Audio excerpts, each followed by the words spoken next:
Back to you. Thanks for that. Thank you, Caitlin. That's going to do it for Fox 32 News at Noon. And the news continues on Chicago Live on Fox Local. We're going to bring you continued live coverage on that horrible, tragic school shooting in Minneapolis online.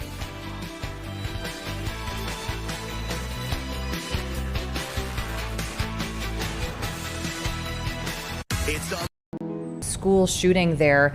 2 students reported dead, 17 others injured. The shooter is dead. That's again going on in Minneapolis at a Catholic school that happened early this morning. We're going to get to that and some live coverage from Minneapolis. But first, back here locally, in about an hour or so, we're going to be talking with someone from the Emmett Till Interpretive Center. There's a big civil rights movement train ride that's going to be happening, departing from Union Station, going to Mississippi later today. We're going to be talking with them live, and also a Chicago police officer alleging some racial harassment after he says he was texted a very graphic image. We're going to be speaking with his attorney, but first let's go back to Minneapolis, where there was this school shooting this morning. Again, 2 kids were killed, ages 10 and 8. 17 others were injured. We do believe that one was just released. That's some breaking news from this story, but let's turn it over to our station in Minneapolis. Just saw pop up here that I think is relevant. Just a comment from Cardinal Dolan. Once again, we are shocked and horrified by the news of another senseless shooting, this time all the more disturbing because it happened at a Catholic church and school, which should always be sanctuaries of peace. We mourn the 2 innocent children whose lives were cut short by, and it cuts off here by gun violence, obviously. But he's a American Catholic prelate who's served as Archbishop of New York for a long time, and those comments coming from him and sort of representing the Catholic Church and all of this. There are so many layers to this. Yeah. The children, school age, the school shooting piece of this, but also where it happened in this house of worship this morning. The governor also putting up another updated, statement. He just says Minnesota is heartbroken. From the officers responding to the clergy and teachers providing comfort to the hospital staff saving lives. We will get through this together. Hug your kids close. We also, have been getting statements from, some of the Minnesota sports teams as well. This is really being felt, of course, all over the city, all over the country. At this point, the Minnesota Vikings putting out a statement saying we are devastated by the horrific violence that took place at Annunciation Church in Minneapolis this morning. Our hearts are broken for the victims, their families, and all who have been impacted by this senseless and cowardly act. We are praying for the injured, those who witnessed the attack, and the first responders who were on the scene providing care and support during this tragedy. Our continuing coverage we're going to send it to a press conference now that was a little bit earlier today. Chief O'Hara, who gave really the crux of most of the information that we have this afternoon, and it's shared coverage here within our newsroom, and Simone and I are going to step aside, and Randy Meyer and Kelsey Carlson are going to come in, and then we'll have sort of team coverage on this throughout the day, but we're going to be right here with you as we continue to cover what's just been a nightmare of a day here in Minnesota, here in the Twin Cities and the area, and we'll send you to this press conference, and then Randy and Kelsey will move in and we'll continue our coverage. Earlier today, just before 8:30 a.m., our city experienced an unthinkable tragedy. Minneapolis police officers responded to a report of a shooting at a mass that was happening at the Annunciation Roman Catholic Church on the block behind me. This worship service was marking the first week of school for children that are attending the Annunciation Catholic School. During the mass, a gunman approached on the outside on the side of the building and began firing a rifle through the church windows towards the children sitting in the pews at the mass. Shooting through the windows, he struck children and worshipers that were inside the building. The shooter was armed with a rifle, a shotgun, and a pistol. This was a deliberate act of violence against innocent children and other people worshiping. The sheer cruelty and cowardice of firing into a church full of children is absolutely incomprehensible. Police officers from the Minneapolis Police Department immediately responded. entered the church and attempted to provide first aid and rescue some of the children that were hiding throughout the building, while other first responders came and EMS responded to rush victims to nearby hospitals. 2 young children, ages 8 and 10, were killed where they sat in the pews. Their parents have been notified. 17 other people were injured, 14 of them being children. 2 of those children are in critical condition. The coward who fired these shots ultimately took his own life in the rear of the church. Our hearts are broken for the families who have lost their children, for these young lives that are now fighting to recover, and for our entire community that has been so deeply traumatized by this senseless attack. We will stand together to protect our children, our schools, and our houses of worship. This deliberate act of violence is just a sign of cruelty that is beyond comprehension. Our hearts are broken for everyone that's been affected by this tragedy. As we begin the difficult path of healing, I want the community to know this, that even in the face of such evil, the Minneapolis Police Department and all of our law enforcement partners stand with our community. We stand with these families and with this parish. We will continue to be here for you.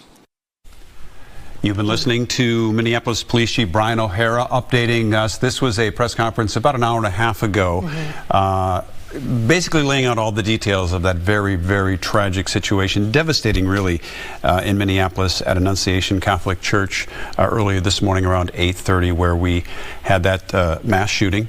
And we now know that 2 young children, ages 8 and 10, have passed away as a result of that shooting. It's just shortly after 1 o'clock now, and we just want to bring you up to speed. If you've just been joining us, this horrific news playing out in South Minneapolis since 8:30 this morning, and we will continue our continuing coverage of this situation throughout the afternoon. We want to tell you everything that we know up to this point, but first, the Associated Press has confirmed the name of the suspect, 23-year-old Robin Westman. They are searching his car and his residence, and we have reporters who are working on learning more about the suspect. But let's just go back to 8:30 this morning.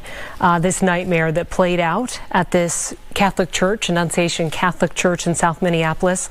Shots ringing out during a morning mass. There is also a K-8 school. They were having mass as a school group of about, we know the school enrollment, it's about 400 people.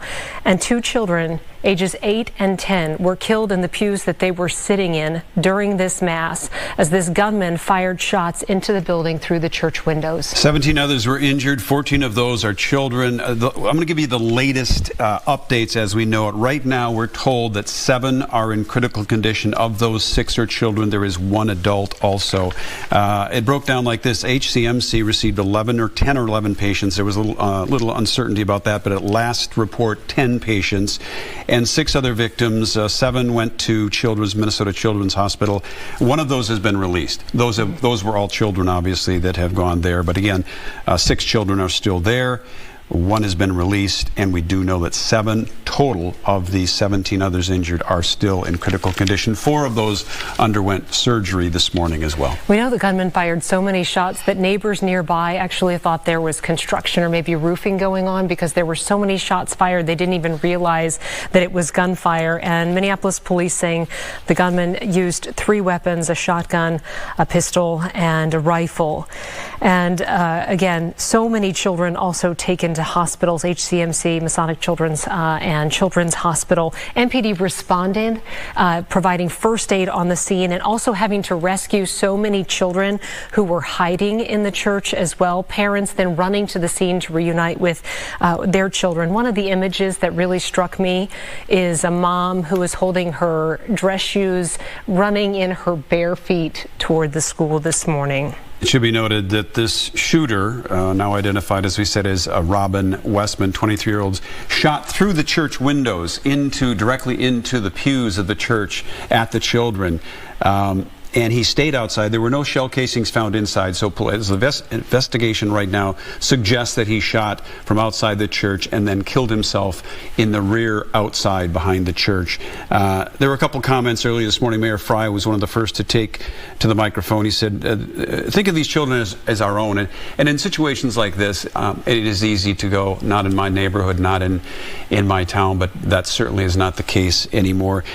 He went on to say they're deeply saddened and sorry for the families. And Chief O'Hara, he called this a deliberate act of violence against innocent children. The sheer cruelty and cowardness firing into a church full of children is absolutely incomprehensible. Those are the comments that came out shortly after the shooting this morning. And, you know, for us, those of us that sit behind the camera here and talk about this and see these images, it's just devastating for folks out there. It doesn't matter whether you live in Minneapolis or whether you live in the state of Minnesota or in the country. When these things happen, it is horrific for everyone. And so as we go through our coverage today, understand that there are a lot of people hurting today about this. And as you can imagine, it is unimaginable what the parents of those children killed and injured must be going through right now as well. So much of that area around the church, and you're looking at a live picture of the area that's been cordoned off of 54th Street in South Minneapolis. So much of that area is still blocked as this investigation continues, and a residence that they are searching is nearby as well. So that area is going to be blocked off as investigators try to learn more about the suspect so that they can share with us any information that they've learned. We know the ATF was also called to run any purchase history on these weapons, but so little is known about any kind of background, whether or not this gunman had any connection to the school at all. And really our focus right now is just on those who are injured and what's happening at the school and the families who are hurting right now as a result of what happened there this morning. In reference to that school, South Minneapolis, it's at 509 West 54th Street, Annunciation Catholic School. Founded in 1923. We believe as of last count, this would have been the 23-24 school year. There were 391 students in that. All right, so you've been watching live coverage from our sister station up in Minneapolis. Just a tragic day up there at a Catholic school. A shooter opened fire outside of the school. That suspect has been identified as 23-year-old Robin Westman. 17 others are still injured. 2 children were killed, and the shooter is dead. We're going to take a quick break here on Chicago Live. 2 minutes. We'll be back right after this.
Welcome back to Chicago Live. Thanks for tuning in this afternoon. It's about 1:15 on your Wednesday afternoon.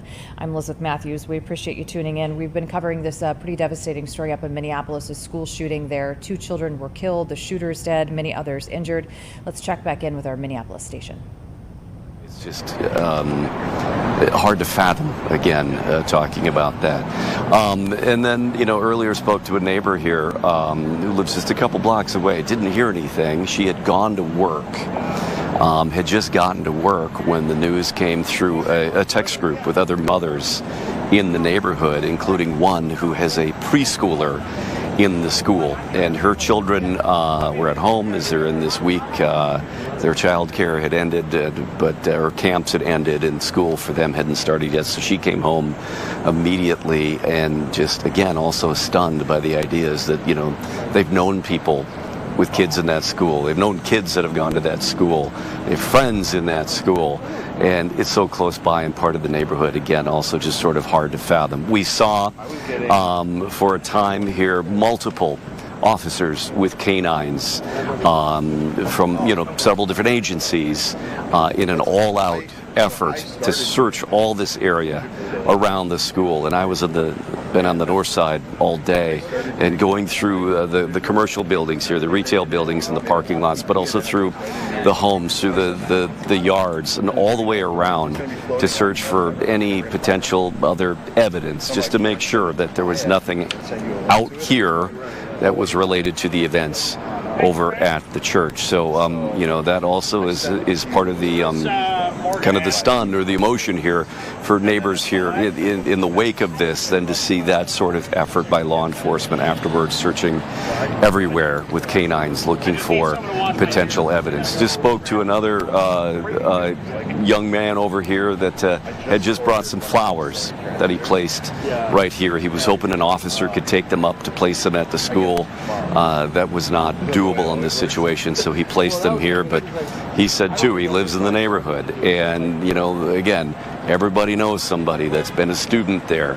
And his father, in fact, is a pediatric surgeon, I believe he said, at the University of Minnesota, and had to respond to treat some of the young wounded children in this case. And so he was very heavily emotional too, to bring flowers down here to thank those that are responding, but also to have that moment of emotion here about how did this happen, why did this happen, and why does things like this continue to happen. We just saw Congresswoman Ilhan Omar here too, spoke to us briefly. We shared that with you just a bit ago too, with her thoughts. So again, continues to be active scene, not as active as it was a few hours ago. We just saw several SWAT vehicles that have just left here to clear the scene, but certainly just a massive area still cordoned off here as this investigation around the school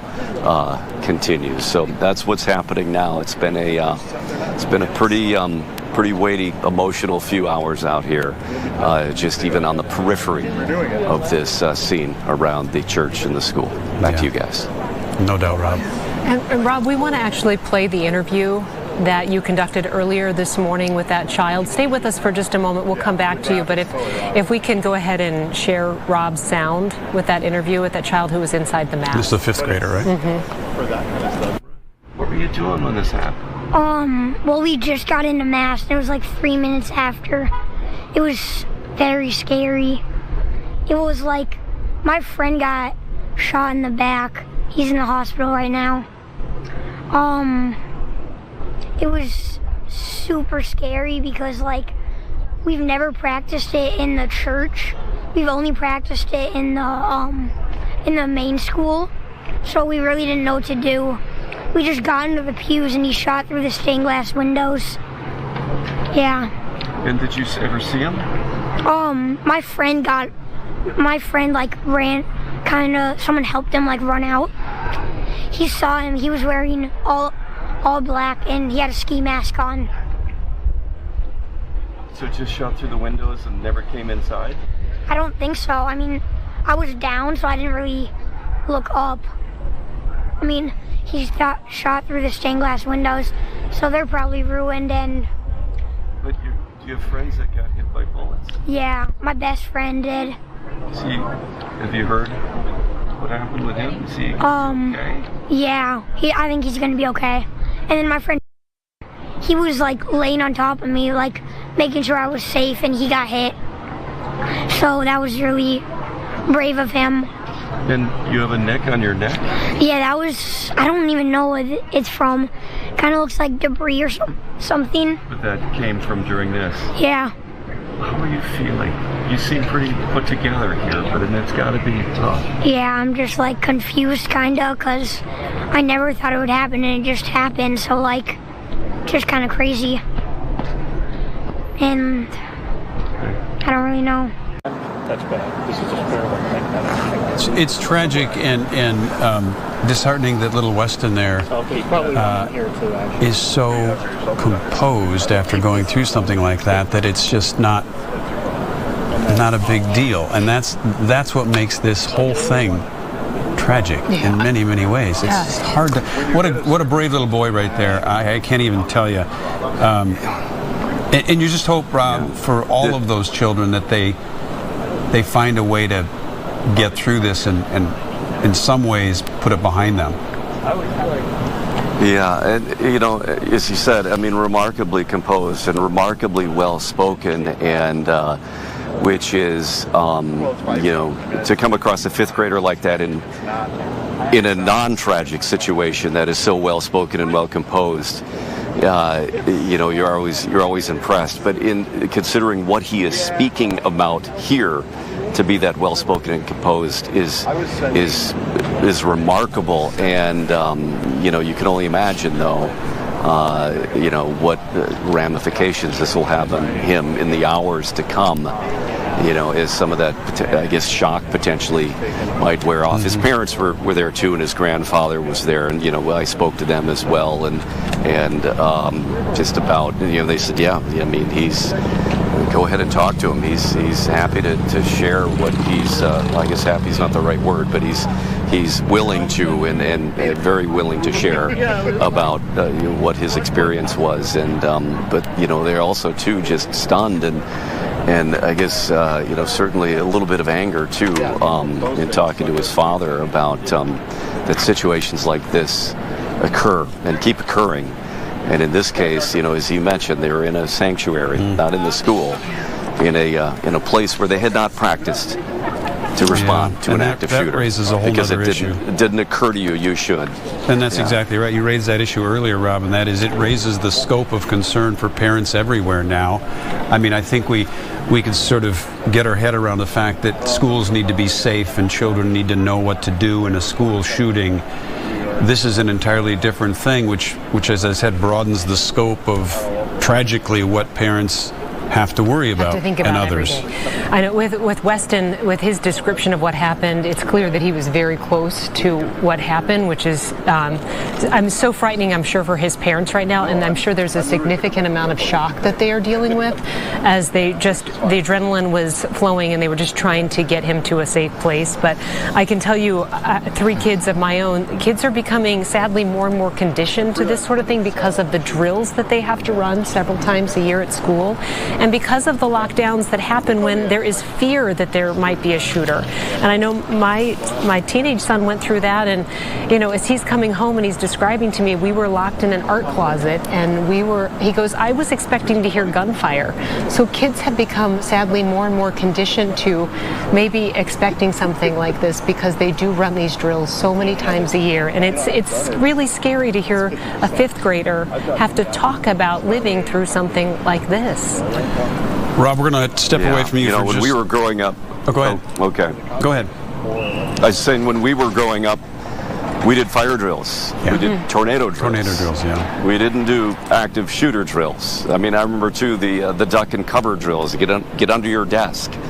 You know, in the 70s, you know, during the Cold War, there were other concerns here, and of course, you know, getting under a desk is not going to protect you from a nuclear war. But I mean, that was sort of the mindset at the time to you know, in any event, whether it's you know, a Cold War issue or a tornado, and then of course the fire drills to exit the building. Never, ever in our childhood did we even think about an active shooter drill situation. That's not something we ever grew up with. And that is, as you mentioned, a very pervasive reality for students these days. But as he mentioned, not in a church sanctuary. No, and I can't help but go back just 2 months from now on June 14th when Melissa Hortman and her husband Mark were killed by a shooter. That was just and Senator John Hoffman and his wife Yvette were badly injured by a shooter, and we thought at the time, well, you know, these things don't happen here. They do, and now this, 2 months later, it's just... I mean, and even listening to the hospital staff earlier this morning too, Rob, at HCMC, they've had several shootings over the last few days, and so the emergency room has been in constant triage mode because of the shootings that have just happened in Minneapolis. So, and a lot of these kids that are in critical condition right now, they're in a fragile state because bullet wounds are very, very difficult to treat and to keep people safe from when they're in surgery. So again, there's 1 adult and 6 children still in critical just at HCMC right now. So we continue to think about them and their families right now. Thank you, Rob. This does resonate around the country. We're seeing responses from all around the country right now. In fact, I think we have a live shot of the White House right now. Flags there flying at half-staff there. The president has spoken to Governor Walz, offering his condolences, his concerns. Obviously, this is one of those situations that does get federally investigated as well. But again, as you can imagine, this is resonating. The tragedy of this, the devastation of this is resonating all around the country, including in our nation's capital today as well. And we do have a... All right, you've been watching live coverage from our sister station up in Minneapolis, from the Fox station up there regarding the school shooting that happened earlier today at a Catholic school. 17 injured, 2 children are dead. The shooter is dead, still in critical condition, 1 adult and 6 children. You're watching Chicago Live. I'm Elizabeth. We'll be back right after a quick break, and we're going to turn it over again to Minneapolis and their live coverage of this unfortunate event.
Welcome back to Chicago Live. Thanks for tuning in on this Wednesday afternoon. It's about 1:30, 1:29 in the afternoon. We've been following the developments out of Minneapolis after 17 people were injured in a school shooting at a Catholic school. 2 children were killed. The shooter allegedly dying of a self-inflicted gunshot wound. We've been following that. President Trump has now issued orders for all United States flags to be flown half-staff until sunset on Sunday. That's the latest development. We do know the identity of the shooter involved in this school shooting up in Minneapolis. We're going to turn it over again to our Fox station in Minneapolis for the very latest in coverage. An unthinkable tragedy. Minneapolis police officers responded to a report of a shooting at a mass that was happening at the Annunciation Roman Catholic Church on the block behind me. This worship service was marking the first week of school for children that are attending the Annunciation Catholic School. During the Mass, a gunman approached on the outside on the side of the building and began firing a rifle through the church windows towards the children sitting in the pews at the Mass. Shooting through the windows, he struck children and worshipers that were inside the building. The shooter was armed with a rifle, a shotgun, and a pistol. This was a deliberate act of violence against innocent children and other people worshiping. The sheer cruelty and cowardice of firing into a church full of children is absolutely incomprehensible. Police officers from the Minneapolis Police Department immediately responded, entered the church, and attempted to provide first aid and rescue some of the children that were hiding throughout the building, while other first responders came and EMS responded to rush victims to nearby hospitals. 2 young children, ages 8 and 10, were killed where they sat in the pews. Their parents have been notified. 17 other people were injured, 14 of them being children. 2 of those children are in critical condition. The coward who fired these shots ultimately took his own life in the rear of the church. Our hearts are broken for the families who have lost their children, for these young lives that are now fighting to recover, and for our entire community that has been so deeply traumatized by this senseless attack. We will stand together to protect our children, our schools, and our houses of worship. This deliberate act of violence is just a sign of cruelty that is beyond comprehension. Our hearts are broken for everyone that's been affected by this tragedy. As we begin the difficult path of healing, I want the community to know this, that even in the face of such evil, the Minneapolis Police Department and all of our law enforcement partners stand with our community. We stand with these families and with this parish. We will continue to be here for you. And you've been listening to Police Chief Brian O'Hara, Mayor Jacob Fry speaking about this tragic shooting at Annunciation Catholic Church in South Minneapolis this morning. That was from a couple of hours ago. We've just learned that Minneapolis police officials and city officials will hold a news conference again in about an hour at 2:30 near the school and church. It's expected that we might learn more about the suspect at that time. A lot of information is being gathered over the last few hours, so we are hoping to learn more about that and maybe any other motivation that they could have discovered since the shooting occurred this morning. As you can expect, talk about the Catholic Church, and Pope Leo has now responded to the shooting. Let me just read some of this for you. Said a telegraphic condolences over the shooting at a Catholic school in Minneapolis, calling it terrible tragedies. saying he was praying for the relatives of the dead and injured at this extremely difficult time. So he is, again, the new pope that has now responded to the situation in Minneapolis as well, and just one of many around the country that are now weighing in. Flags at half-staff at the White House as well. Minneapolis City Council member Jason Chavez announcing that there will be a vigil tonight at 8 p.m. at Lyndhurst Park for victims of the Annunciation shooting as well. All right, so we're about half hour into this hour, and for those of you that may just be joining us, let's just backtrack about 5 hours from now. This shooting happened at Annunciation Catholic Church right next to Annunciation School there in South Minneapolis at 509 West 54th Street. The suspected shooter was outside the church at the time, shooting through the stained glass windows directly into those attending that 8:30 Mass. Most of which were children at the time. We now know that there are 2 dead children, ages 8 and 10. There were 17 others injured. And according to witnesses and also Police Chief O'Hara, the gunman was wearing all black at the time. He's been identified as 23-year-old Robin Westman. No word yet on whether or not this gunman is connected to this school or church in any way. Police are investigating a home that is nearby as the suspect's residence, and they're also looking at his car. Police Chief O'Hara saying that he died by suicide just outside of the church. We're closely watching as so many people are being treated at area hospitals right now. 1 adult, 6 children in critical condition at HCMC, and then there are 6 others being treated at Children's Hospital as well. And because so many of these are gunshot wounds, it's a very, very fragile and tenuous situation. We know that so many shots rang out, according to witnesses inside the church and in the neighborhood, that some neighbors did not even recognize it as gunfire because there were so many shots being fired, and we're told the gunman used a total of 3 weapons. And it seems like this gunman was aware that there was a church mass that would happen there at 8:30 on Wednesday morning. Yeah, there does seem to be some connectivity between the suspect and that church. The ages of those that were killed or injured is 6 to 14. This is a pre-K through 8th grade school, and so that does jive with what we're hearing in terms of the ages of those that have been killed and or injured, along with the 2 adults that were injured as well. They just started school on Monday, and this was an all-school mass, and the way that they were beginning their school day inside the church. And Chief O'Hara saying that the 8 and 10-year-old children who were killed this morning were killed in the church pews where they were sitting. Yeah. And we listened to the 5th grader Weston talk about what it was like inside that church when those gunshots rang out. He talked about his friends jumping on top of him. He knows 2 friends who were hurt as well. And to be able to articulate that at his age. Yeah. In fact, Ryan, if you could, let's cue that sound up again for those that did not hear it. I mean, it sort of brings everything into scope from the perspective of a 5th grader.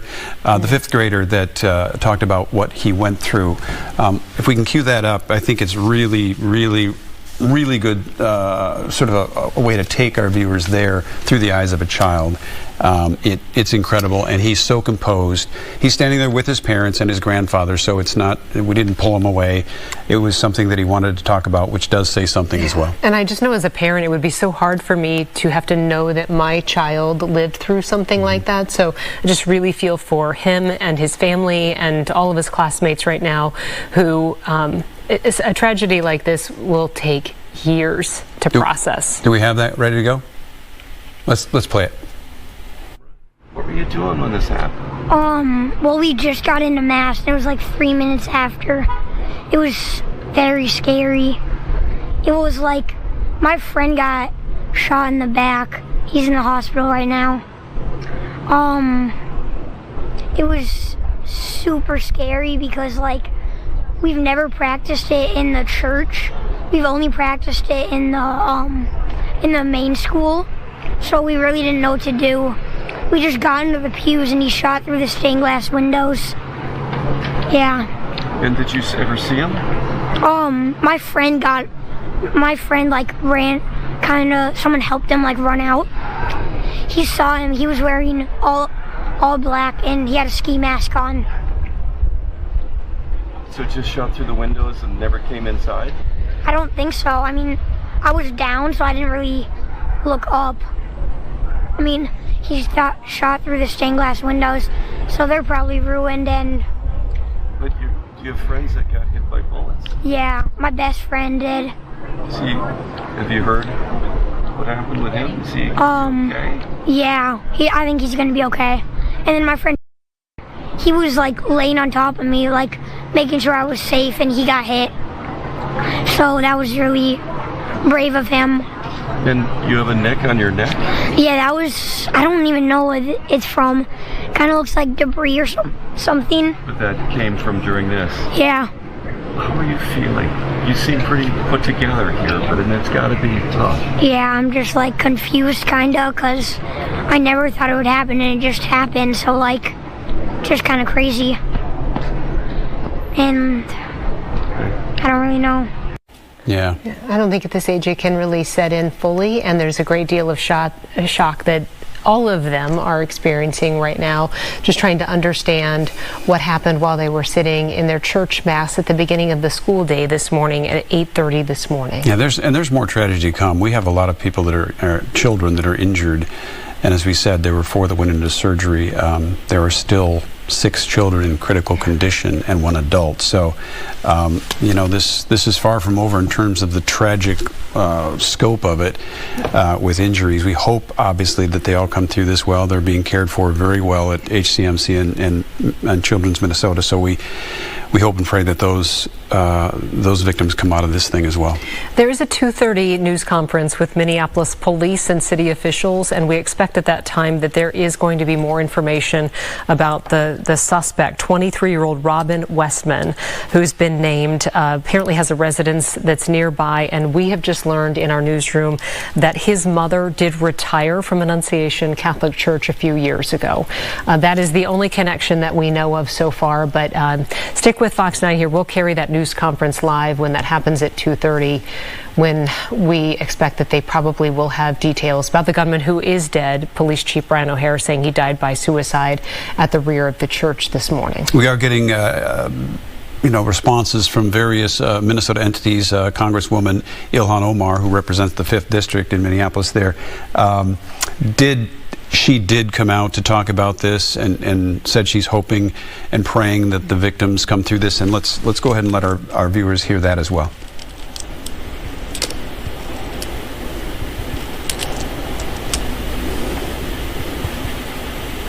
Just unspeakable horror. So my heart breaks for the families and the victims of this tragic morning here in Minneapolis at Annunciation Catholic Church.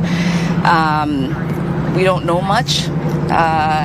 We know that the assailant is dead, and we are going to learn more about motives and what more can be done to make sure that we avoid tragedies like this. But at this moment, I just want to hold the space for prayer for the families and the victims of this tragic event. Have you had a chance to speak with school leadership yet? I have not. We know that that's what I attempted to do. They are in the middle of getting a statement out, trying to make sure that they're able to communicate the tragedy that has taken place, what that means for their close-knit, deeply faithful community. But I did have an opportunity to chat with the mayor and the commissioner of public safety, and they are continuing to see an outpouring of support from law enforcement across the state, and they are also seeing federal agents like the FBI come to assist. And we know that we are going to get to the bottom of what has taken place as the investigation unfolds.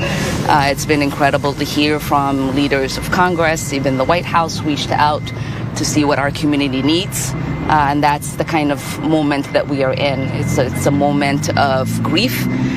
It's a moment of solidarity. It's a moment of prayer. But we know that once this investigation is done, once these families are made whole, then we can have the national conversation that is necessary to stop school shootings like this from taking place in our communities and devastating families all over this country. Thank you. Congresswoman Ilhan. All right, it's 1:44. You're watching Chicago Live. We've been covering, we've been dipping into the coverage up in Minneapolis after there was a school shooting there at Annunciation School. It's a Catholic school that happened earlier this morning, about 5-6 hours ago. 17 are injured. 2 children were killed, ages 8 and 10. The shooter reportedly died from a self-inflicted gunshot wound. He has been identified, and we've just learned from the coverage there from our sister station that his mother was an employee at one time at that school, at that Annunciation Catholic school. We do expect there to be a press conference in about 45 minutes up there in Minneapolis around 2:30 here on Chicago Live. We're going to take a quick 2-minute break. We're going to be back, and we'll go back to Minneapolis for this continuing coverage. Stay with us.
Welcome back to Chicago Live. Thanks for tuning in on this afternoon. A tragic shooting, a school shooting up in Minneapolis. Several people were shot. 2 children were killed. The shooter reportedly dead. We're going to continue our coverage this afternoon here at 1:47 in the afternoon, Chicago time, up in Minneapolis. Let's listen in to our sister station up there. That happened across this neighborhood because so many of the neighbors see the kids walking to school or being dropped off at school, and the ripple effect of something like this that affects South Minneapolis, Minnesota, our country. As we continue just to talk about what we know and continue to update you, this is such an incredible tragedy that is affecting hundreds of families. Yeah, I know we have that video, and I know we can't get it at this exact moment, but let me know when we have that video. We shot some. We tried to be as respectful as we could as parents filed out of that area this morning. And it is, as Kelsey points out, extremely emotional video to see. The children clearly either dazed or very emotional about what they experienced this morning. Parents just visibly thankful that they're able to walk out of there with their child. And I'm sure there were some horrifying moments for many parents before they even knew what the situation was with their own children in that sanctuary. So It's really, really tough stuff, and it's tough stuff for not only the parents of those children who go to school there, the teachers that teach there, the priests and the nuns and everybody else who are there instructing those children. This is an aerial view now of that area. You can see, this is an earlier shot. This is not live. You can see the church there in the background where the shootings occurred. The school is not far from there, really on the same grounds as that. You can see the emergency vehicles outside there. This was all unfolding shortly after 8:27 this morning. The first calls came in. Minneapolis police had responded within 4 minutes. There was a huge presence there. Here you can kind of see how the layout was and is in that area of South Minneapolis. But as you can imagine, those parents who were able and lucky enough to walk out of there with their child and what they must be going through and the conversations that they now have to have. You can see the school there and the church now back in the background. So that's how. I know, because as a parent, you try to dismiss the drills. The active shooter drills can be really hard on kids, especially at that young age. And you try to be as comforting and supportive as possible, and you try not to make a big deal out of those so that they aren't scared. But then, something like this happens, and I can't even imagine the conversations and the shock and emotion that so many families are dealing with right now. Again, we're going to have a 2:30 news conference with Minneapolis police officials to update us on the situation, but the toll that this has also taken on police and EMS. This is the 4th shooting in Minneapolis since Tuesday and the 2nd that is in this area.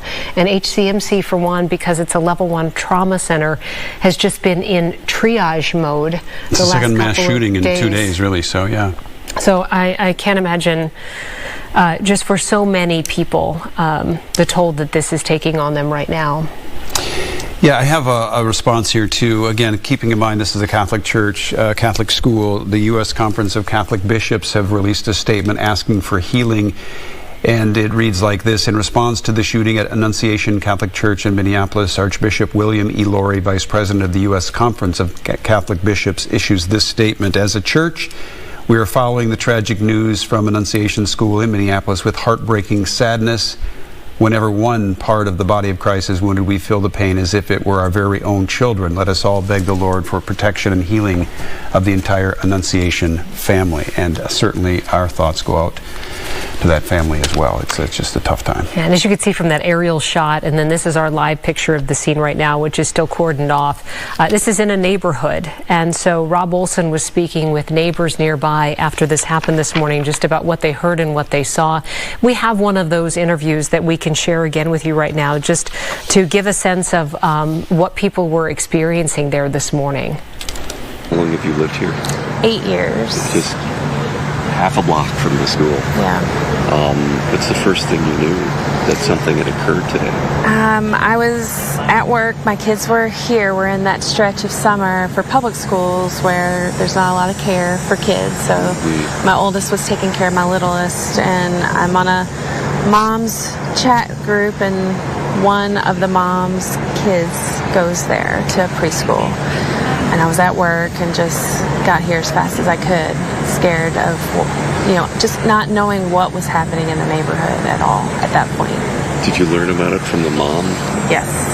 Well, at that point it was that there's a mass shooting at Annunciation, and knowing how close my home is to there, I just got here as fast as I could. So was it the mother of the preschooler who told you that? No, she was on the thread though. Okay. But no, just making sure we all knew what was happening and that we were all safe.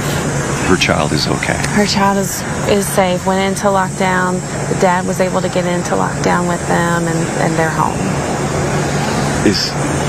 You've known people who've had kids there before too? Yeah, absolutely. We know kids throughout the neighborhood who go there.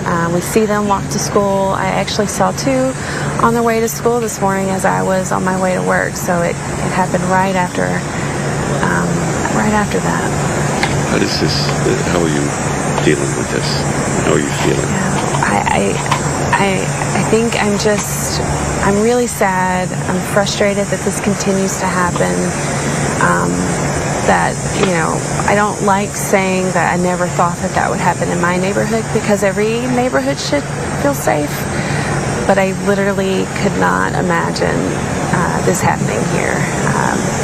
You always want to think that your kids can play around the block safely. They walk around to we're right here at a library and a grocery store. You give them independence, and then you're terrified that something may happen to them. I see. Wait till he stops.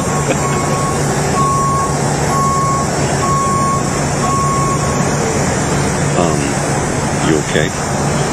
We're good. A friend of mine has come and gotten my kids so they could get out of this a little bit today and not see it. They start school next week.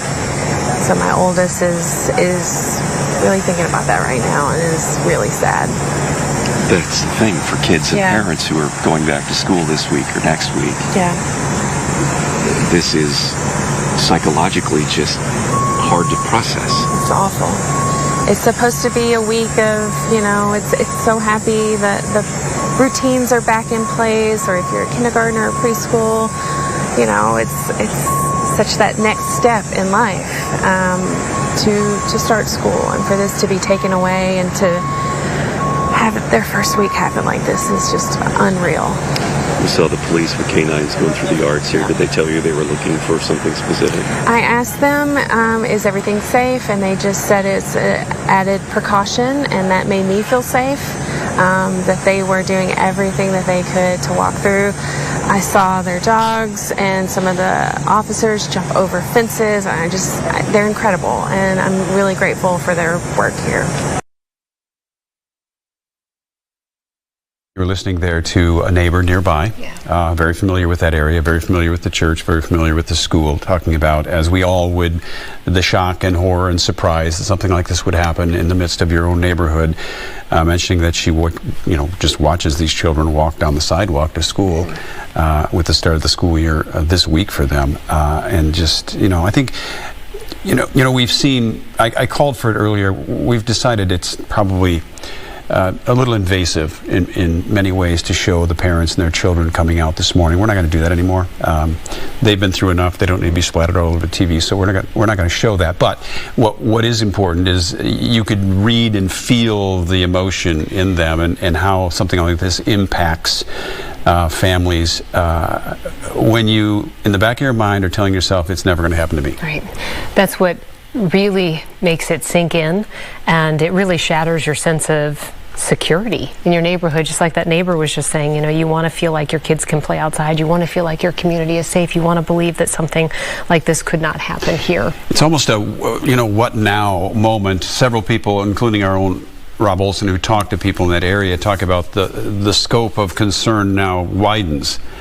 And the students themselves said that, well, we practice these kind of things, an active shooter drill in our school, but I guess it wouldn't occur to us to practice something like that in a church during Mass, and that's very plausible. You wouldn't probably, and this person, this suspect, clearly knew about this Mass time, lived in the area. Now we know there was a connection between his mother, who retired from there in 2021, and Annunciation Catholic School. I don't know how you guard against that. All right, we've been tuning into the coverage, the live coverage from our Minneapolis station Fox 9 regarding the school shooting that happened earlier today. We are going to stay with this coverage. We do appreciate you joining us here on Chicago Live.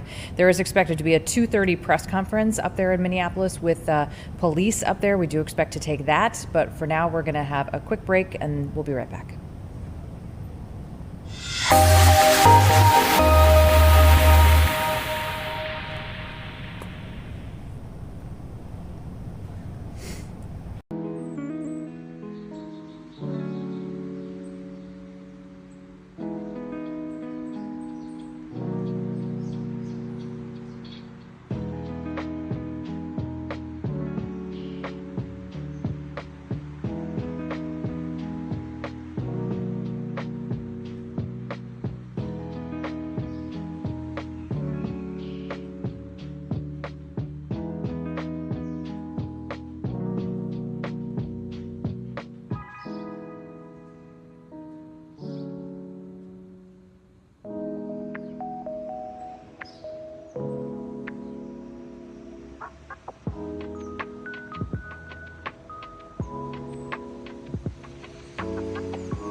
Welcome into Chicago Live. We appreciate you joining us in our 2 o'clock hour on this Wednesday afternoon. I'm Elizabeth. I'll be with you for the next hour or so.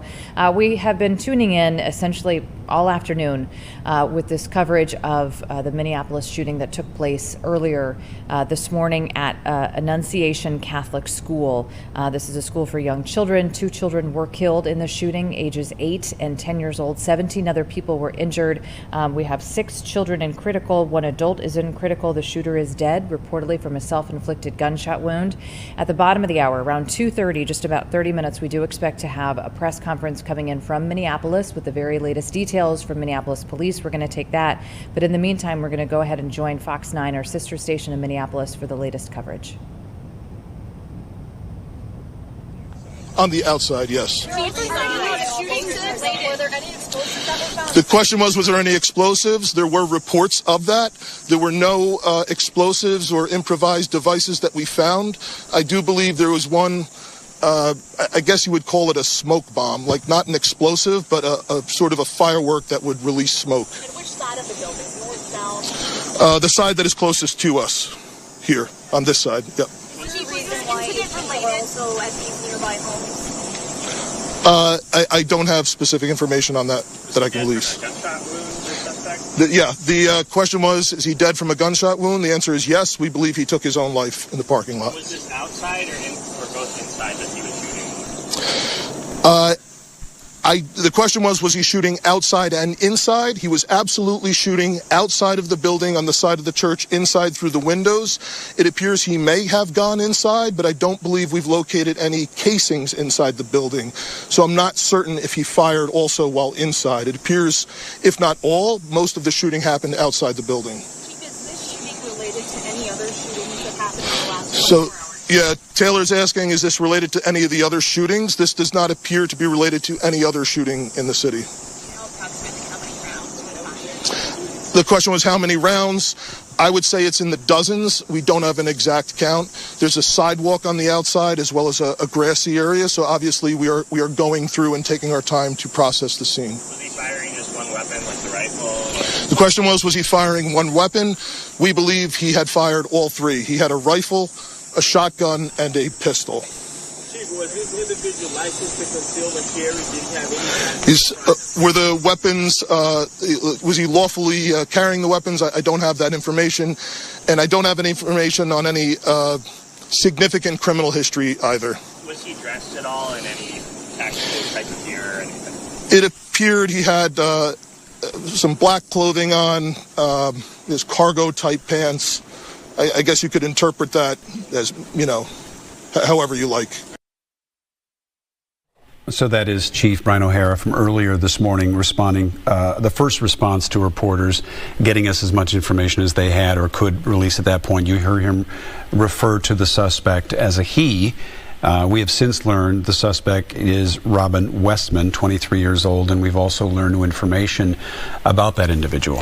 His mother retired from Annunciation Catholic Church in 2021, and then we also, here in our newsroom, found court documents to reflect that that the gunman asked for a name change from Robert to Robin in 2019 because Westman identified as a female and wanted her name to reflect that identification. We don't know anything more about this suspected gunman other than that, and that there was a residence nearby and a vehicle nearby that investigators were searching. We hope to learn more at 2:30 when police and city officials update the media. Again, that's in about 27 minutes. We will be carrying that live, and like Chief O'Hara provided as much information as he possibly could this morning, so we expect that the news conference will be rather detailed at 2:30 as well. Yeah, and for those of you that just may have popped in, we're just 4 minutes after the top of the 2 o'clock hour. Let me just bring you up to speed on what occurred there this morning. I'll just go through some details. It'll get you up to speed in terms of everything we know as of this hour.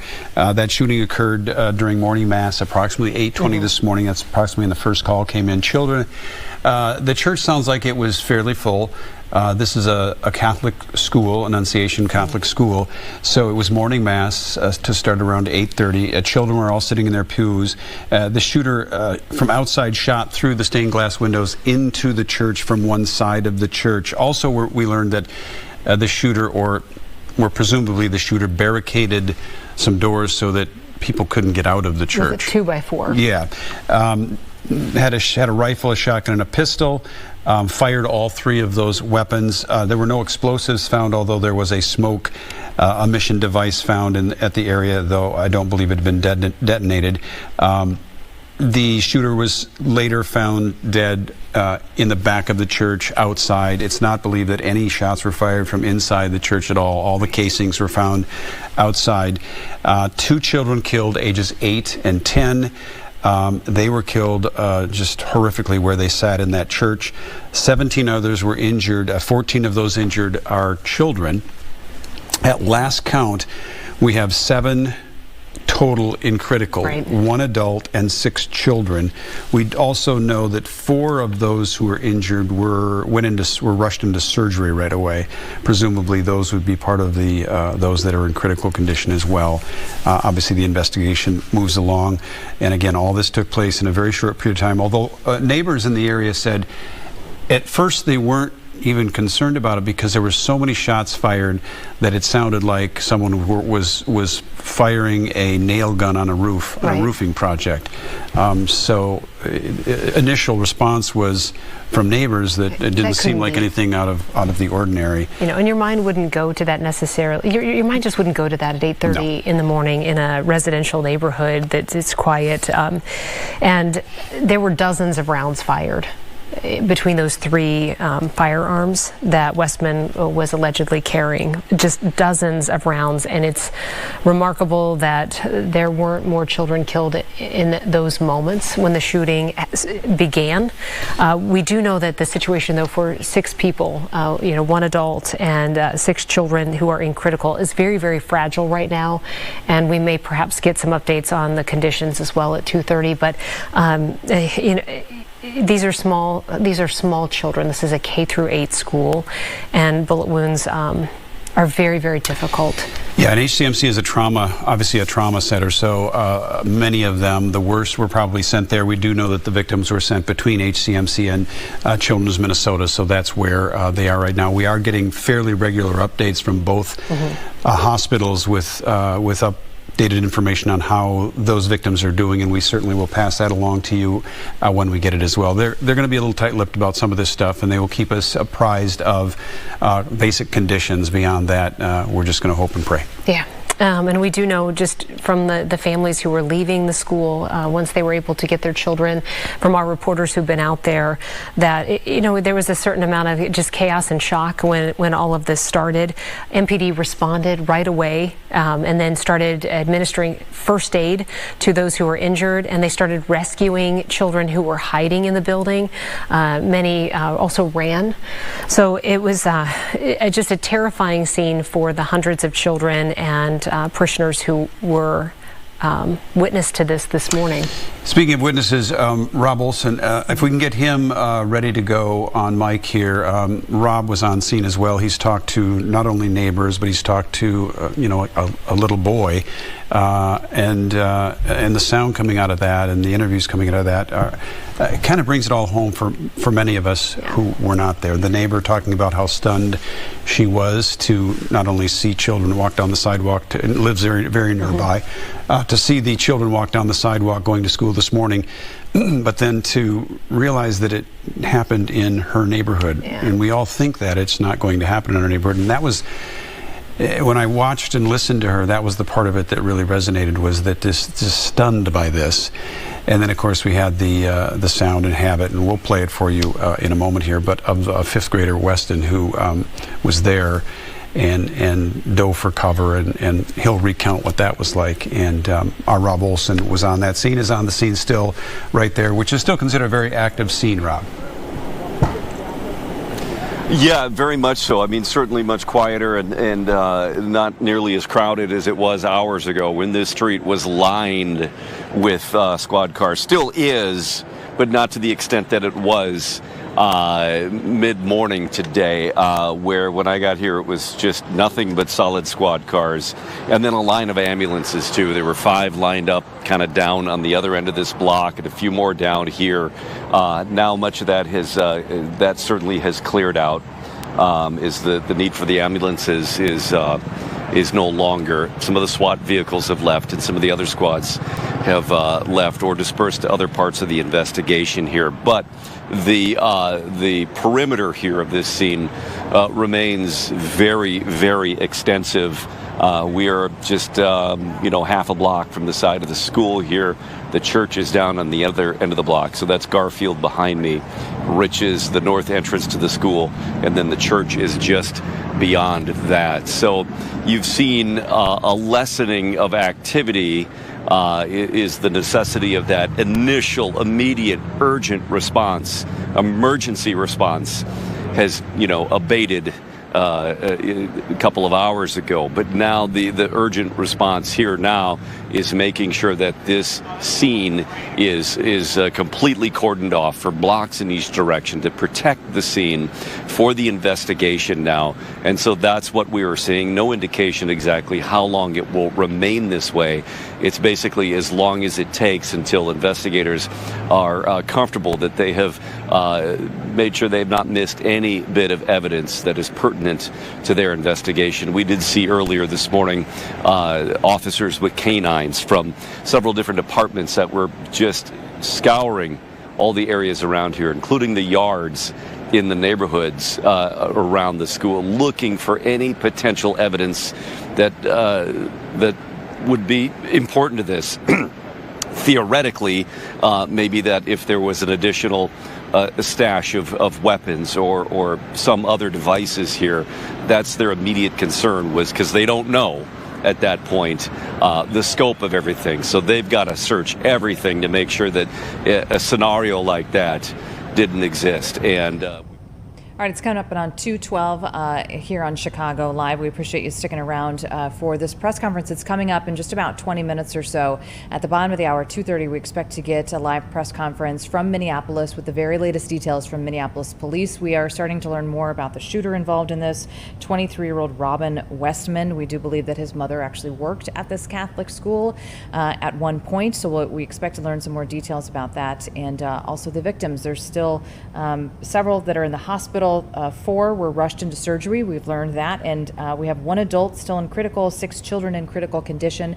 We're going to take a quick 2-minute break. We'll be back right after this.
Welcome back to Chicago Live, about 2:14, 2:15 on your Wednesday afternoon. We appreciate you sticking around for this live coverage that we've been taking all afternoon, giving you the very latest details from our sister station in Minneapolis about the school shooting that killed 2 children. The shooter dead from a apparent self-inflicted gunshot wound. Several others are injured. We do expect a press conference in about 15 minutes.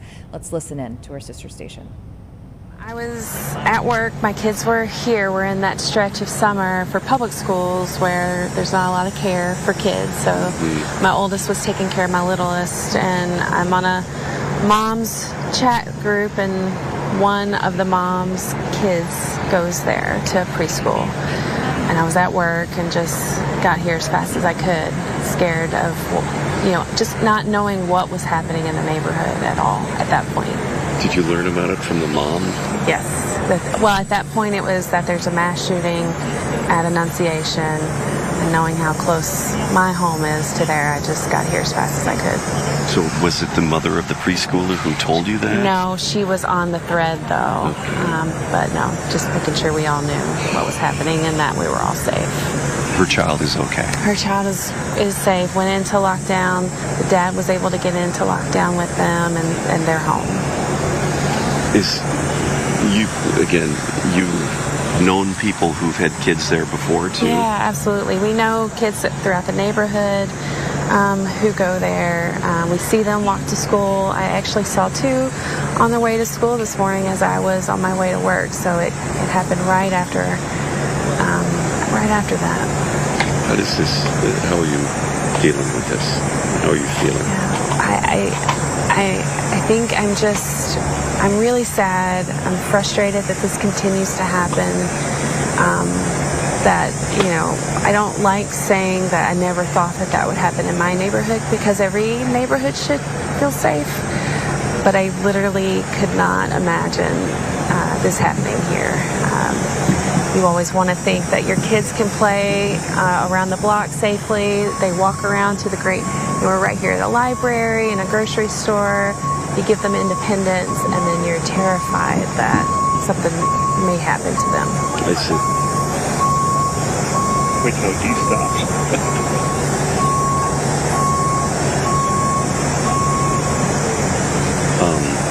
You okay? We're good. A friend of mine has come and gotten my kids so they could get out of this a little bit today and not see it. They start school next week. So my oldest is really thinking about that right now and is really sad. That's the thing for kids and parents who are going back to school this week or next week. Yeah. This is psychologically just hard to process. It's awful.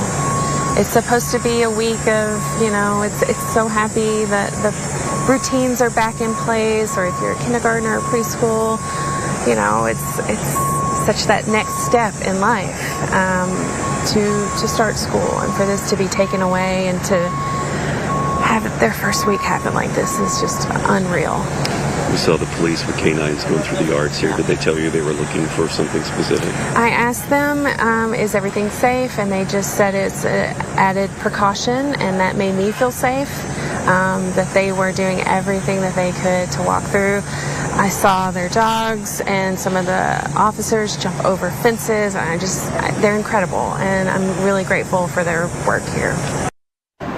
All right, and Rob, you also spoke with a 10-year-old, and that's 5th grade. That is so incredibly young, and he knows at least two other children who were shot, and he was shielded by one of those children who was shot and injured, little Weston. And so, Rob, we want to talk to you quickly too about how he's doing, but also we heard from him. He was with his parents and grandparents. How were they doing?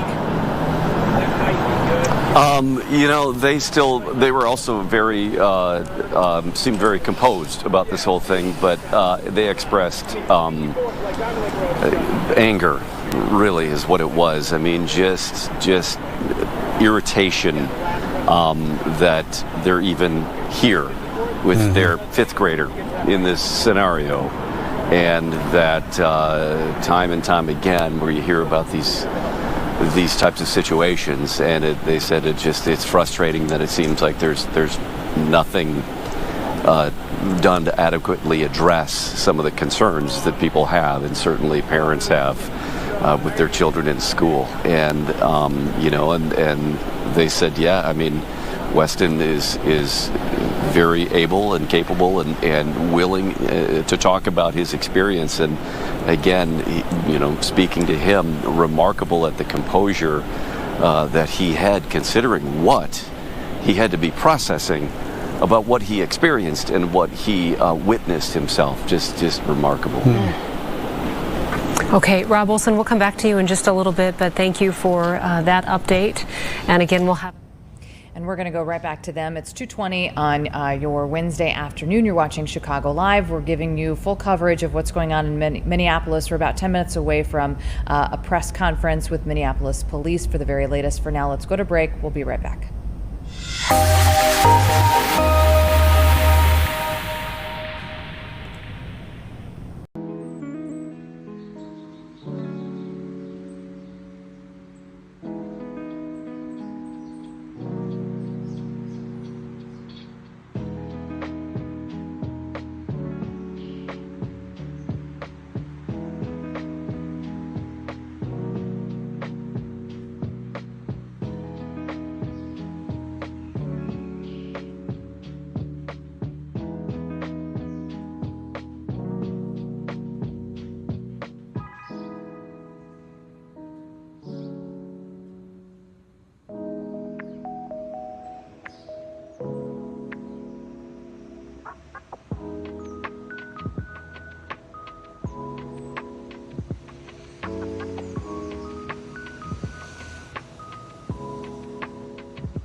Hope you're having a good Wednesday afternoon. You're watching Chicago Live from Fox 32. We are going to go right back to Minneapolis, where they're having live coverage all day regarding this deadly school shooting that happened earlier at a Catholic school. Let's listen in.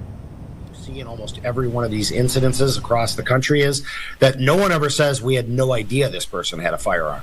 They know, and we as individuals have to be watching these things. I think the other thing is we cannot allow these people who perpetrate these acts to have their names and their identities be celebrated in any form or fashion. These are extremely cowardly and selfish actions.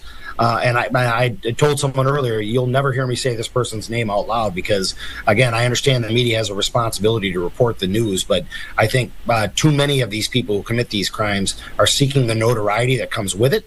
And I want to make sure that we're doing everything as a community to make sure that we aren't doing anything to encourage or endorse that. Yeah. And sort of on that note, too, Chief Henry, there is so much chatter online and through social media. It's hard to cut through all of the negative stuff that is out there. But we talk about hear something, say something.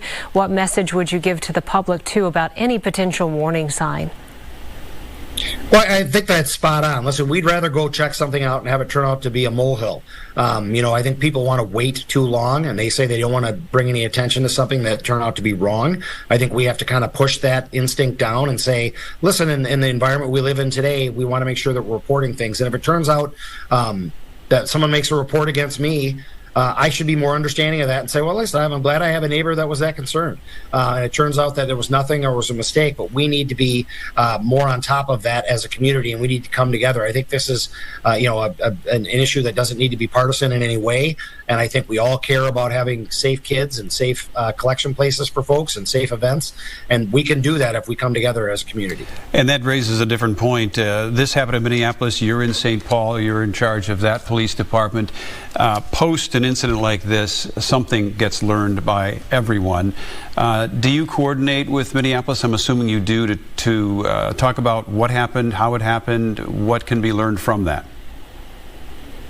And we will. There'll be obviously we'll do an autopsy on this event from a response standpoint when it's over. But the chief and I were talking as early as this morning. I was offering resources. We have folks over there right now that are working covering calls in the city. He would do the same for us, and so would any other law enforcement agency in this area. We all going to learn from this. Sometimes I don't mean to trivialize it, but it's not unlike a professional sports team. We're going to be watching the game film on this after the fact and figure out what worked, what didn't, how can we be better prepared. And again, prevention's the gold medal. So that's what we're always looking to do, is prevent the next event. But we work together to figure those things out. All right, Chief Henry from St. Paul Police, thank you so much for joining us. We know these agencies in the metro work together so well. We know multiple agencies helped to respond today when this call came out around 8:30 this morning. And if you have anything else that you want to share, we hope that you'll join us later on today too. But we know you, like so many chiefs in the area, will be working together in the hours and days and months that follow. We also acknowledge, Chief, that this is hard on police officers as well. This is not easy for anybody. Responding to these things is hard on everyone. Our police officers and first responders do it in a very professional way. So just know that people recognize that it's not easy for any of you as well. I greatly appreciate you saying that. All right. All right. Thank you, Chief Henry. And we hope to talk with you. All right, that's the Fox 9 station up in Minneapolis covering all day, covering this deadly shooting that happened at a Catholic school. It's about 2:27 on Wednesday afternoon. You're watching Chicago Live. We'll be back after a 2-minute break.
Welcome back to Chicago Live. Thanks for tuning in this afternoon on your Fox 32 on Fox Local app, on our website, fox32chicago.com, and of course our YouTube page. We appreciate that. We are awaiting a live press conference from Minneapolis. They've been covering the deadly school shooting that happened there earlier. We're going to tune back into our Minneapolis sister station. Something that we've seen in times of tragedy. These law enforcement officials do work together very well, and they've trained for this, so it's sort of seamless when they start to all come together like this. But the ATF is also tracing just the purchase history of these weapons. The FBI looking into this. We know that the governor has made statements already today. The White House has flags at half-staff. All of these officials communicating with one another. And again, we hope to just get more factual information as soon as this news conference begins. An 8 and a 10-year-old killed in this shooting early this morning at 8:30, and so many families from this church community, because this is a K-8 school as well with about 400 students. And then there were also just parishioners there for morning mass, again, that started around 8:30 at Annunciation Catholic Church. 509 West 54th Street in South Minneapolis, if you're wondering where exactly this occurred, and it's very near where we're going to have this updated press conference here. Should note, too, that Governor Walz has ordered U.S. and Minnesota flags to fly at half-staff at all state buildings as well, and he would direct that to others to do the same as well. It is a courtesy that he is offering to all of those of you out there who are suffering right along with the parents and the children who have been through this morning. And you're seeing the scene now where they will be staging for this news conference. I can see out just off to the corner, Mayor Fry is there. We have the BCA state officials there, and we expect Police Chief Brian O'Hara to be speaking, give an update on what they know. But that is what we're showing in this double box here, that scene. You see the microphone there. That is where they're staging near Annunciation Catholic Church in South Minneapolis to get ready and give that briefing.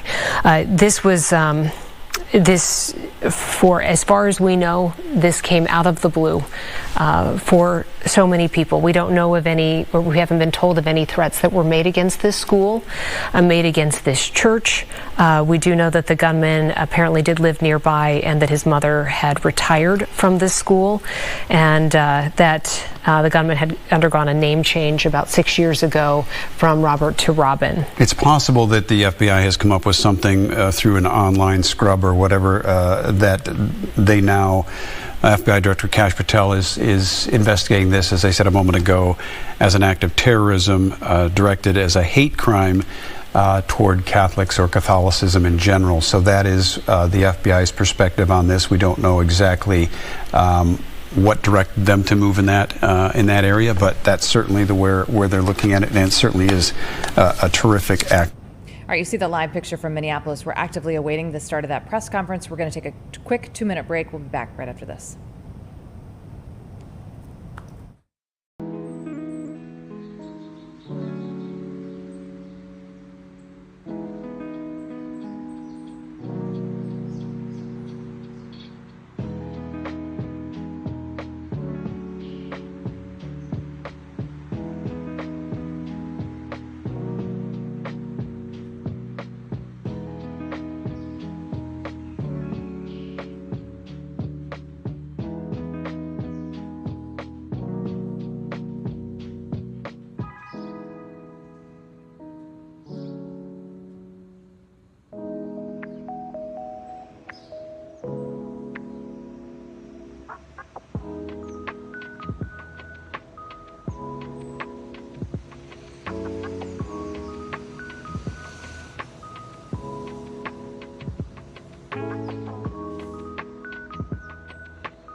Welcome back to Chicago Live. We are awaiting a press conference, a live press conference coming out of Minneapolis after a deadly school shooting that happened there this morning. It is 2:34.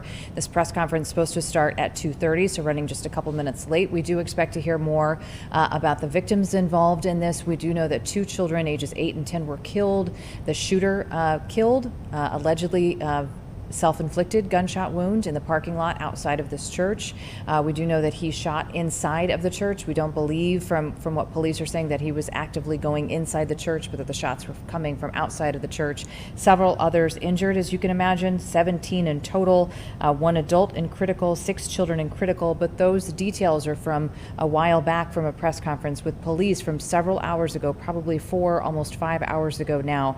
So we do expect to get an update from Minneapolis police in just the next couple of minutes. That was supposed to start about 5 minutes ago, so they're running just a couple minutes late. But for now, until that happens, let's go ahead and tune back in to Fox 9, our sister station in Minneapolis. Dealing with non-life-threatening injuries. So again, we will take this news conference as soon as it begins.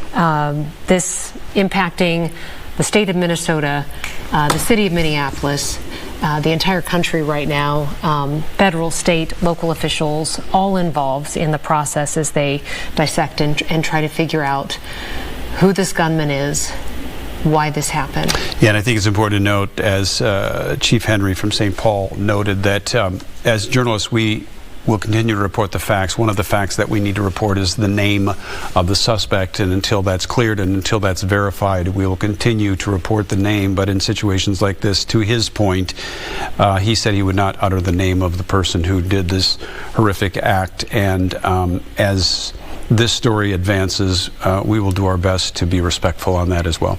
And then we talked about just for members of the public, if you see anything, you hear anything, it doesn't matter how trivial sometimes you think it might be, say something to officials, because oftentimes we do find that after something like this has happened, that there was a warning sign, that perhaps there was somebody that knew something or something was posted online. And before it's too late, he said, just report it to an adult, to somebody that can do something about it. Yeah, no harm comes out of that, really. Right. I mean, and I think a lot of people have become conditioned to know that and to do that. And events like this, certainly, thank you, Eric. We're just getting me mic'd up here again. They're conditioned to do that more so than ever before, and that's part of the tragedy of this as well, is that, you just don't. You don't know what you should say and when you should say it, but I think the message is anytime you see something suspicious, report it. Yeah, and I think there's just so much online. There are so many layers to our social media culture right now, and I think a lot of people just want to turn away from it too, like they just don't want to listen.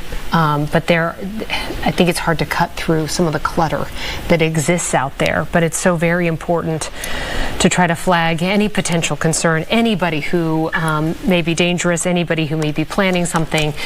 Typically, there's somebody that knows that they have a weapon, or that they may be thinking about an act of violence. So we are waiting for the next press conference. Was scheduled to start at 2:30, has not started just yet. This is an update on what has occurred in the last approximately 4 hours since Chief O'Hara came to the mic. I believe I can see Mayor Fry in the background there getting ready as well. So it's likely, as occurred this morning around 10:30, he spoke as well. He is on the scene along with the chief and various law enforcement agencies and other civic leaders. In a situation like that, there's O'Hara on the far left side of your screen as well, getting ready for an update to all of us. One that we hope will provide more information on exactly what happened, possibly more on the suspect as well. Right. And again, we'll take that as soon as it begins. There are some candlelight vigils that have been announced for tonight. They may or may not be public. We think that the one at 8 o'clock is. It was called by a council member, Jason Chavez. He posted hosted this at Lyndhurst Park. But then there is one that's specifically for Holy Angels in honor of Annunciation Catholic Church and School. That is at 7 p.m. So we know that there are community members who are gathering. We know that a number of people just showed up at the scene to offer refreshments, food, water for police, fire, EMS officials who've been out there all day. We know people are stopping by the scene, which is still cordoned off, but to set down flowers. And in moments like this, it's just, I think people struggle to know what to do or how to help. And I think sometimes it's just a matter of just gathering together and being together, and I think that's why these candlelight vigils are so important, so that members of the community, you don't have to speak, you don't have to say anything, but you can just come be together and find that support in your community. Yeah, again, this is just a horrific event that began unfolding around 8:20 this morning. An 8:30 Mass scheduled at Annunciation Catholic Church there in South Minneapolis. This is the first week of school for Annunciation Catholic Church, which is right next door. And so the church, as you can imagine, full of students. The ages of those students run from pre-K through 8th grade. So you can imagine what the church was like inside. And so, you know, it's just one of those unimaginable situations that occurred with the shooter outside the church, shooting through the stained glass windows directly into children sitting in those pews. Right. Especially an 8:30 Mass that is designed to be a time for these children to quiet their minds, find peace, find comfort. You know, the start of a Mass, there's so much music and there's so much tradition. And again, it is for school-age kids who have busy minds and busy bodies. This is a time in their day in a Catholic school where they quiet down and they reflect and find peace. You can see the officials that are gathering right now. We know it's going to be a combination of state and local officials. We've spotted Senator Amy Klobuchar there in the background. We have seen Mayor Jacob Frey, the city of Minneapolis, and we expect Police Chief Brian O'Hara to be speaking as well. Yeah, this is their first chance in some 4 hours to update the public, and which we will do for you, update the public on what occurred there this morning. They'll start from the beginning. A lot of people would not have heard that 10:30 press conference this morning, so they'll start from the beginning and outline exactly what happened during their response, previous to their response, and post-response. We will get an update. It's very likely that the officials there, primarily the mayor or the police chief, will have been updated more precisely on the condition of those 17 other victims that were injured in this shooting. And so there's a lot of information that's likely to come out of this updated press conference. As you can see, Chief O'Hara making his way toward the camera. Amy Klobuchar, our senator, in the middle there. Mayor Frey rolling up from the back there. They will all DeWanna Witt there, also Hennepin County Sheriff in the center of your screen right now as well. So it looks like they are getting ready as they all approach the microphone. And again, we'll be taking that live as soon as they're ready to start speaking. But we're very, very close right now, just kind of listening in to our microphones. There's the governor as well making his way there. Perhaps they were just waiting for the governor, and then they'll get started. But we do expect that there will be a significant update of information about what they've learned so far in this investigation, which will be extensive, which will take days, weeks, and months to try to piece together. And I don't know that you can ever fully understand, but is it embraced by the mayor and the governor there, shaking hands with the police chief, discussing likely how this is going to go. I should note, too, that Governor Walz has ordered U.S. and Minnesota flags to fly at half staff in respect and out of, sympathy for what occurred this morning there. I also know that President Trump has also contacted the governor. The two have spoke. The president has offered his condolences for the horror that occurred there this morning as well. So they have spoken, probably the first time they've spoken in a very long time. Right. And there are a number of federal officials that are involved in this as well. So you're going to see a lot of layers to this investigation. All right, we know that they're approaching the mic. It's probably just a matter of who's going to start this news conference because there are a number of speakers, and it looks like we're going to begin with the governor.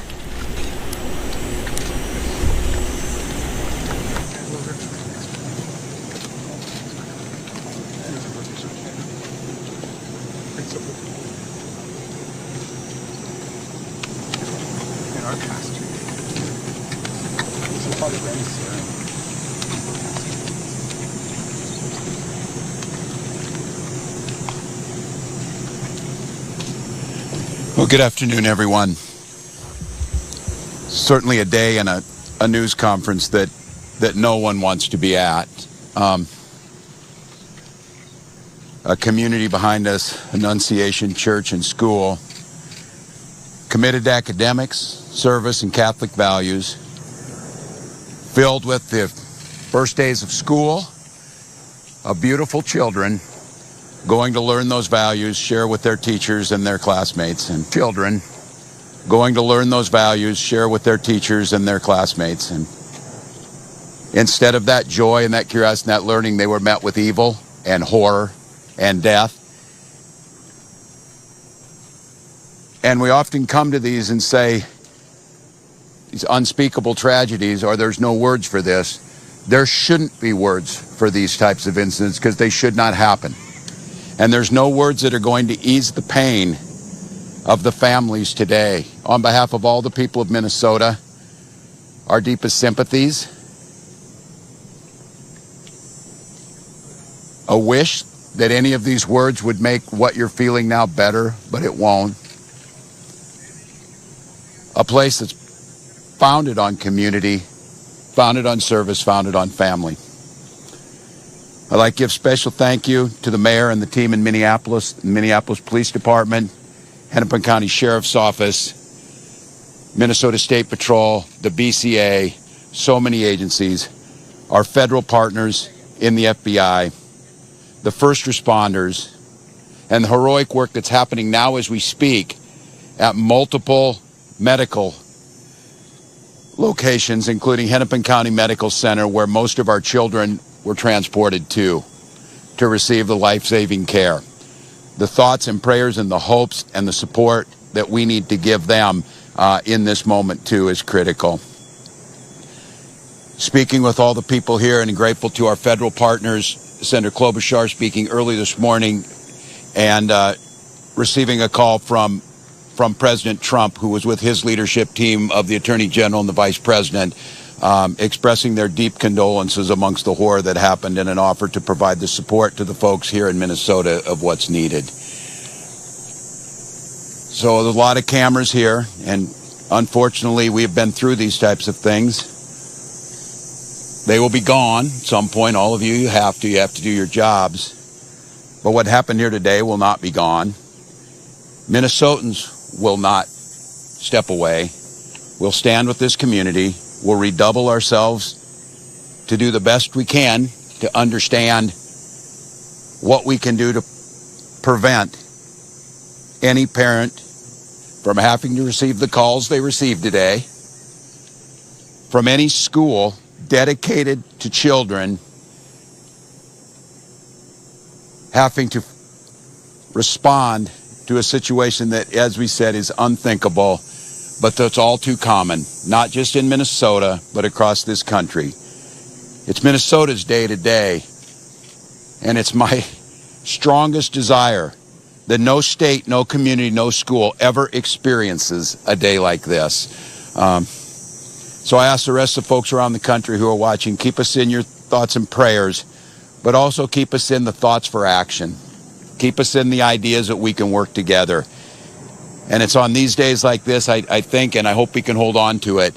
We are unified as a community. Everybody across the country today is part of the Annunciation Parish, and they're with those families. With that, Minneapolis Mayor Jacob Frey. Thank you, Governor. Throughout the morning, we have seen this extraordinary Minneapolis family step up in thousands of different ways. People with strength, resilience, compassion, and love for the families that have been forever impacted by this heinous act. We want to make sure that we're doing everything possible for them right now, and I want to give a special thank you, and we are so grateful to all of the faculty and the teachers at Annunciation. The way that they acted during severe threat and danger was nothing short of heroic. This is a tragic and horrible event that should never occur, and it would have been all the more tragic and horrible had they not stepped in, at times perhaps put themselves in danger to protect others. As horrible as this has been, it could have been far worse.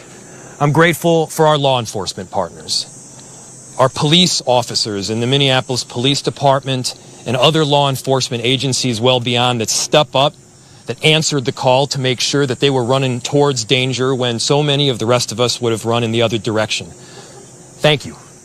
We are so appreciative of your service. To Principal DeBoer and your whole team, the ethic that you have showed, the love that you've shown, it's flat out incredible. And at the same time, look, we need to be doing more than talking. It can't just be words. There needs to be action. And when we have seen school shooting after school shooting, when we have seen churches get shot up by horrible actors, I think the impetus has to be on all of us as leaders to do a whole lot more, to recognize that we've got more guns in this country than we have people. And it's on all of us to recognize the truth and the reality that we can't just say that this shouldn't happen again and then allow it to happen again and again beyond that. It's on all of us. And I have heard about a whole lot of hate that's being directed at our trans community. Anybody who is using this as an opportunity to villainize our trans community or any other community out there has lost their sense of common humanity. We should not be operating out of a place of hate for anyone. We should be operating from a place of love for our kids. Kids died today. This needs to be about them. This needs to be wrapping our arms around these families with every bit of love that we can possibly show. And I know that our Minneapolis family and well beyond is prepared to do exactly that. And so my message to everyone out there is, again, these families are experiencing some acute pain right now. But don't just think of these as somebody else's kids. Think of your own. Let's make sure that we're acting now to not just say it's never happening again, but ensure it doesn't. Our chief of police, who's been working tirelessly throughout the day, along with, again, a number of different law enforcement agencies, investigators, federal partners, state partners. Thank you, Senator Klobuchar, for being here. Been working tirelessly, and I'd like to invite him up to give some more of the details that have come up. Chief. My name is Brian O'Hara, B-R-I-A-N, O''H-A-R-A. I am the Minneapolis Police Chief. Good afternoon, and thank you all for your patience as we continue to gather the facts in this investigation into this truly unthinkable tragedy that happened here earlier today. I want to make sure that we are providing the most accurate information possible, particularly as we speak around our victims. At this point, we know we have a total of 19 victims from this tragedy. 2 were young children, ages 8 and 10, that were sitting in the pews at Mass when they were shot and killed. They were pronounced deceased on the scene. There were another 14 children between the ages of 6 and 15 that were injured by gunfire. There were also 3 adults in their 80s that were parishioners here attending Mass that were also shot in this incident. The families of all of the children that have been affected have been notified. The coward that shot these victims took his own life in the rear of the church. That coward has been identified as 23-year-old Robin Westman. No prior criminal history. As to the weapons used to perpetrate this horrific attack, there was a rifle, a shotgun, and a pistol. All three had been lawfully purchased by the shooter. At this stage, we believe that the shooter had acted alone. There is no indication of other suspects directly involved in carrying out this attack. Our investigators are working with other agencies in the process of executing 4 search warrants. One is for the church itself, where this crime occurred. The other 3 are residences nearby in the metro that are related to this shooter. Additional firearms are being recovered from those 3 residential locations as we speak. We are also aware of a manifesto that the shooter had timed to be released on YouTube. This manifesto appeared to show him at the scene and included some disturbing writings. That content has since been taken down with the assistance of the FBI, and it now remains under active review by our investigators. We know this community is reeling and is in pain. I want to ensure everyone in our community, this parish, all of the families affected, and all of our residents, that all of law enforcement collectively, local law enforcement, our county, our state, and all of our federal law enforcement partners have been here, and we are all working tirelessly to uncover the full scope of what happened, to try and identify a motive why it happened, and whether there are any other further details. We will continue to share updates as the investigation progresses, and we remain committed to being as transparent as possible while protecting the integrity of this investigation.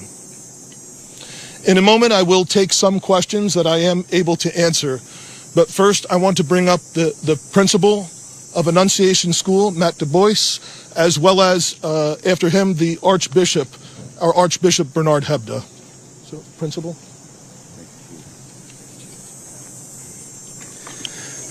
Good afternoon, everyone.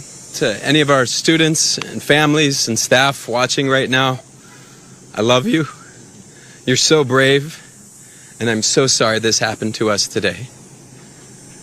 Within seconds of this situation beginning, our teachers were heroes. Children were ducked down.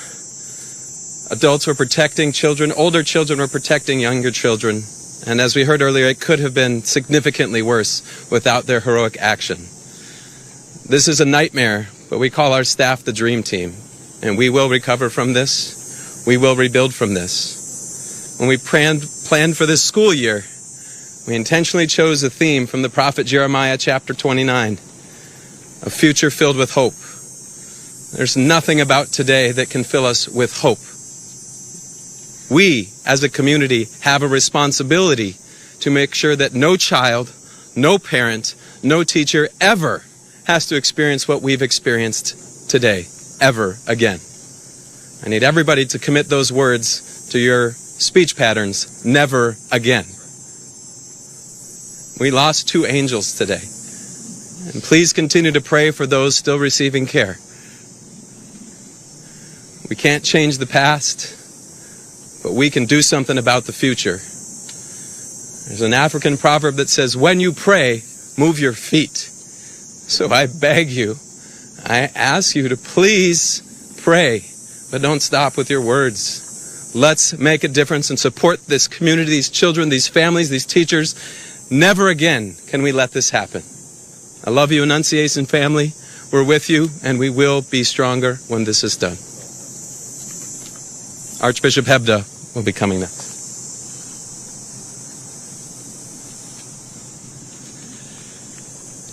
Thank you, Principal DeBoer. I'm so grateful that Mayor Fry and the Chief both mentioned how valiant you and your staff were. I'm so grateful to the pastor here at Annunciation, Father Dennis Zarin, for the deacon, Deacon Kevin Keneally, also were heroic in this time. But how sad it is, for sure, not only for the families who are directly involved, but indeed for families everywhere who feel the threat that comes from an event, a tragedy like today's. I would never want to correct a principal, but Principal DeBoer said it wasn't so clear where would be the source of hope. And brothers and sisters, we have to be men and women of hope. Already today, I've been receiving messages from all over our country promising prayers. And I think it's the prayers of the feet as well, Principal. That is, for me, is a source of hope, just as we see families stepping forward to help those who have been impacted by this terrible tragedy. Very grateful that Principal DeBoer spoke about prayer. Certainly that the bell in a Catholic church is always a call to prayer. And so it's a reminder for us for sure to be praying. And we have to recognize that And we have to recognize that it's through prayer and through that prayer of the feet, through that action, that we can indeed make a difference. That has to be the source of our hope. I was particularly pleased today to receive a message from Pope Leo. If you'd bear with me, I'd like to share that with you. It comes directly